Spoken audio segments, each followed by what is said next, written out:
Árið 2024 gekk ég með sleða frá Akranesi til Reykjavíkur til styrktar Píeta-samtökunum. Sú ferð var táknræn fyrir þyngslin sem margir glíma við á hverjum degi. En verkefnið er langt frá því að vera búið.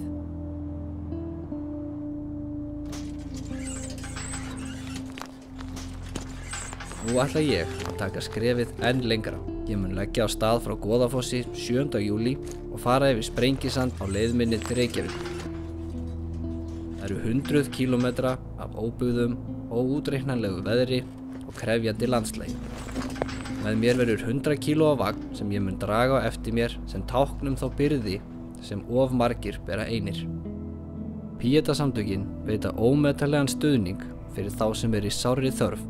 Þau bjóða upp á ókeypis meðferð, hlustun og von fyrir þá sem glíma við myrkrið. Þau standa fyrir samtali sem þarf að eiga sér stað og hjálpa fólki að sjá að það er alltaf von.